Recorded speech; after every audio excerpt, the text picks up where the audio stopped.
Pandian store சீரியல்ல அடுத்து வர எபிசோட்ல நம்ம அரசிக்கிட்ட நம்ம பாண்டியன் இருந்துட்டு இன்னைக்கு எவ்வளோ செலவாயிருக்கு என்ன ஏதுன்னு கணக்கு பாருமா அப்படின்ற மாதிரி வந்து சொல்லி கொடுக்குறாங்க.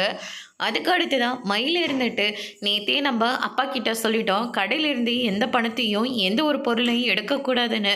அதையும் மீறி எடுத்திருக்காரா என்னன்னு தெரியலையே அப்படின்னு சொல்லிட்டு தங்கமயில் இருந்துட்டு ரொம்பவே பயந்து போகிறாங்க. என்ன இது கணக்கு பார்க்க பார்க்க அரசியோட முகமே மாறிக்கிட்டே இருக்கு.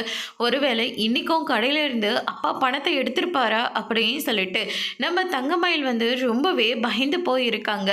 அதுக்கு அடுத்து தான் வந்து பார்த்திங்கன்னா என்னாச்சு அரசி அப்படின்னு சொல்லிட்டு மயில் வந்து கேட்கவும், இல்லை இன்றைக்கும் ஒரு 500 ரூபாய் பணம் ஒதுக்கிது அப்படின்ற மாதிரி வந்து சொல்லிடுறாங்க.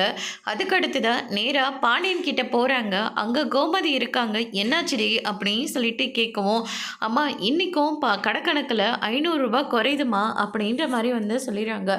இது என்னடி தினமும் 1000க்கு மேலே ஆயிட்டுருக்கு, இப்போ 500ல் வந்து நின்று இருக்கு, என்னதான் ஆச்சு டே பழனி, என்னடா நடக்குது கடையில் அப்படின்னு சொல்லிட்டு கேட்கவும், அக்கா நேற்றெல்லாம் நான் ட்ராவல்ஸில் இருந்தேன், நான் கடை பக்கமே போகவே இல்லை. போகும்போது கூட நான் குடோனில் வந்து சரக்கை மட்டும் இறக்கி வச்சுட்டு நேராக நான் வீட்டுக்கு வந்துட்டேன்.